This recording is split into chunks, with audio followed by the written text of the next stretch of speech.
Grief is a terrible feeling that in many ways is almost indescribable. Everyone lives with it in their own way. Many feel hopeless, some suffer confusion, and others even experience such immense guilt. The Babadook is an interesting one. On the one hand, it's a supernatural monster movie that combines the early tropes of German expressionism like Nosferatu with the modern trends of things such as the Rake or the Slender Man. But on the other, it's a psychological horror with a heavy emotional ambiguity. Many critics and theorists have described the Babadook as a reflection of grief and the black, terrible, ugly shadow that it is. But I've always seen the Babadook more for its depiction of motherhood than simply its interpretation of sorrow. The biggest question everyone keeps pondering over is the significance of the worms. Well, it would be easy to give my interpretation right off the bat, but I'm never quite as simple as that. So let's put everything into context. The setup is pretty simple. Amelia's husband Oscar is killed in a horrific car crash while speeding her to the hospital to give birth, leaving her in a constant state of anxiety and fear as she struggles to raise her overly hyperactive son Samuel. The crux of the film is their relationship, which for the most part is rather ambiguous.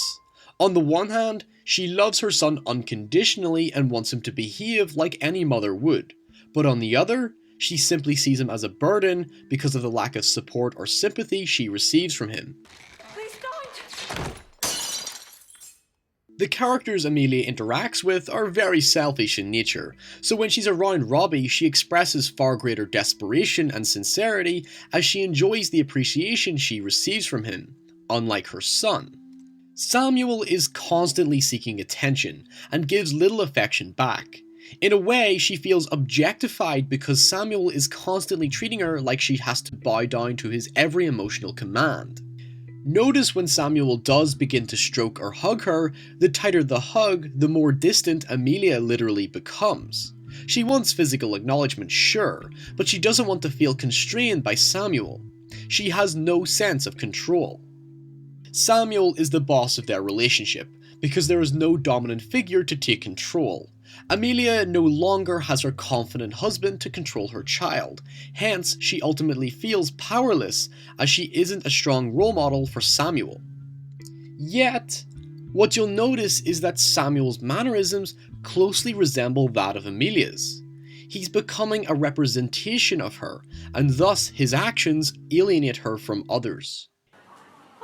He got killed driving Mum to the hospital to have me. Samuel?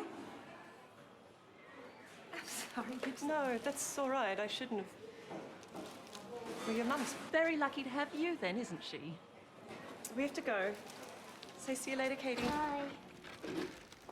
It's almost that he's this negative image of her that she seriously wants to control. He brings out her real self. It isn't long after the Babadook is unleashed following Samuel's intrusion of the basement that Amelia begins to show aggression to others. The Babadook exposes her to the breaking point, and begins to express her feelings physically. During Claire's daughter's birthday, we begin to see a juxtaposition between Samuel and Amelia. Samuel is taunted by a girl and made more vulnerable, while Amelia shows strength by rebuking Claire's selfishness for giving little consideration to Amelia's feelings. Because I can't stand being around your son. I can't believe you just said that. You can't stand being around him yourself. They become the opposite of who they really are. In some senses, both Samuel and Amelia grow together, but with the negative effects of their frustrations. Note that Amelia even begins to manifest the pose of the Babadook, as her grief is controlling her like a puppet on strings. The second half of the narrative is quite clear. Amelia has hit the breaking point and becomes increasingly chaotic as a result of her expressing her feelings. So the Babadook's presence presents an obviously bad influence on Amelia. She literally embraces evil and submits to losing complete self-control. You can bring me the boy. As a mother of a troubled child, she should remain calm and resilient to the pressures of single parenting, but the Babadook destroys her. We mentioned before that she blames Samuel for her troubles, and by choking him, it insinuates that her insanity is an act of retribution of how Samuel treated her. I'm gonna protect you. The most extreme instance of this selfishness that Amelia has to portray upon herself is when her husband recites his final words to her, inferring to her unborn child. In this respect, Samuel is hypothetically and inadvertently responsible for Oscar's death. Amelia doesn't want to diminish herself anymore and places the source of her frustrations onto her only child. The Babadook once again opens its arms, waiting her to embrace, but she refuses as she realizes her responsibility and becomes a strong and confident mother, overcoming the obstacle that plagued her for 7 years. Now, let's get to that basement scene that you all wanted to know the answer to.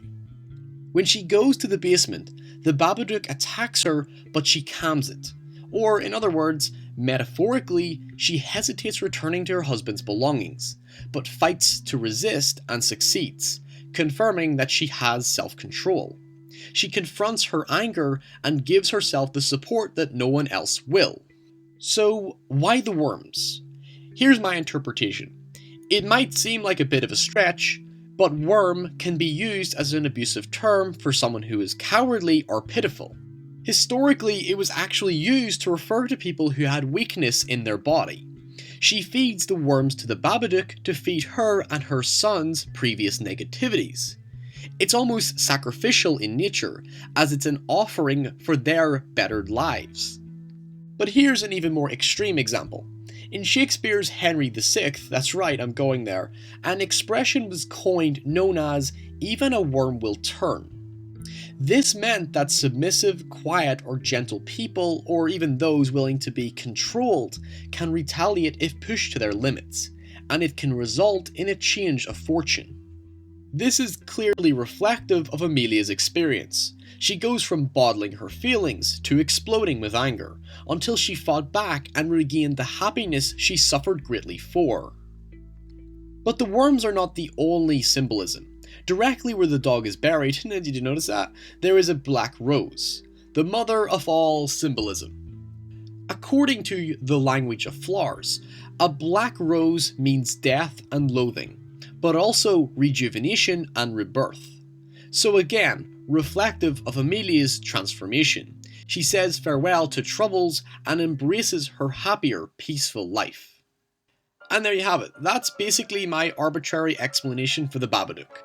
To answer the question if the Babadook is real or not, it's kinda your decision. Personally, I think that because of its undefined characteristics and lack of physical interaction with the real world, that it's simply a manifestation of Amelia's mind. But then again, I do love the fantasy notion that it's a physical presence, so I don't want to disregard that completely. Now I open the floor to you. What were your thoughts and feelings about the Babadook? Did you have a different reading or something more important to expand on? Make sure to leave your thoughts below, and if you liked the video, make sure to share it with your friends and even other film lovers.